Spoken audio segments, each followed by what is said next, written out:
আমরা এই কুচবিহার জেলার মাথাভাঙ্গা 2 ডেভেলপমেন্ট ব্লকের প্রেমেরডাঙ্গা গ্রাম পঞ্চায়েতের সচেতন নাগরিকবৃন্দ আজ দৃঢ় প্রত্যয়ে শপথ গ্রহণ করছি যে আমরা আমাদের গ্রামের সার্বিক উন্নয়ন, সমৃদ্ধি ও আত্মনির্ভরতা অর্জনের লক্ষ্যে সক্রিয়ভাবে অংশগ্রহণ করব।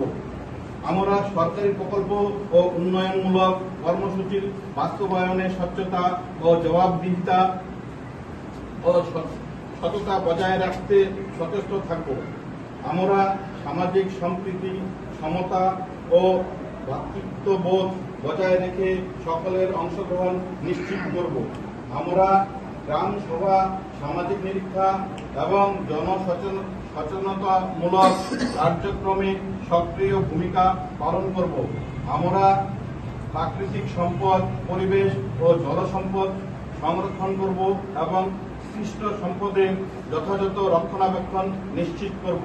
আমরা অর্থনৈতিক কর্মসূচি, জীবিকা উন্নয়ন, স্থায়ী সম্পদ তৈরি এবং নারীর ক্ষমতায়নের লক্ষ্যে একযোগে কাজ করব। আমরা দুর্নীতি, অপচয় ও অনিয়মের বিরুদ্ধে সচেতন থাকব এবং একটি স্বচ্ছ ও উন্নত গ্রাম গঠনে অঙ্গীকারবদ্ধ থাকব। আমরা বিকশিত ভারত 2047-এর স্বপ্ন বাস্তবায়নের লক্ষ্যে একটি উন্নত, সমৃদ্ধ ও আত্মনির্ভর গ্রাম গড়ে তুলতে সর্বদা সচেষ্ট থাকবে। ঠিক আছে, আমরা এইভাবে কাজ করবো সবাই মিলে। এতটুকুই কথা।